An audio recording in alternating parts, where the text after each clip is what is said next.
Hey guys, it's Andrew Henderson from Nomad Capitalist in Kosbegi, Georgia, and wanted to answer the question, when should I incorporate my company? When do I make it a real company? When do I get all formal and make it a real business? And this is an interesting question because I started my first company when I was 19. Actually, I started my first legal company when I was a little younger than 19 and never really did much with that. But my first real business was 19 years old. And when you're 19, and you have dropped out of a party school, you don't really have a lot of money to start the business. And so I totally understand the idea of a lot of people who say, I'm a sole proprietor, I'm a sole trader, I'm bootstrapping my company, I don't have a lot of money to go out and do the formal procedures. I'll get to that later. Here's why that's a bad idea. So my recommendation is, if you're starting a business and you want to be optimistic, right? We want to have an abundance mindset. I think that's very important in business. You want to think, this is going to work. And if you think it's going to work, then there's some things you need to be concerned about. One, you want to be concerned about the legal structure of the company. So how is the company doing business? How are the bank accounts set up? How are the merchant accounts set up? How is everything that you're doing set up? Because if that's in your name, and then later you decide, okay, well now I'm making enough money, and I'm going to switch it over, that's a lot of work to do. And there are times when that may cause a problem, may be difficult. Someone may not be willing to change it from a sole proprietor status to an LLC or to a corporation or to whatever else.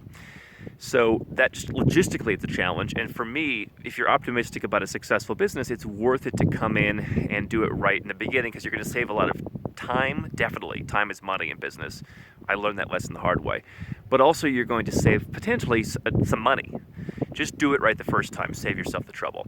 The other reason I say do it that way is for tax reasons, right?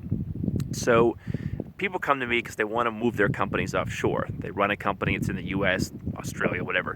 They're paying a boatload of taxes and they're tired of it.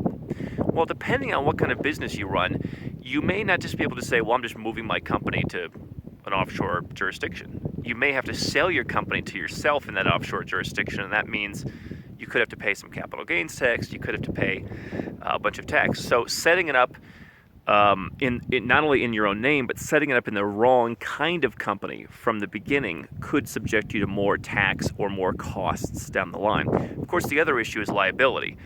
If you're doing business in your own name, even if you're selling information, can you be sued? Especially if you're selling to people in the US, can you be sued for whatever? Anyone can sue you for anything.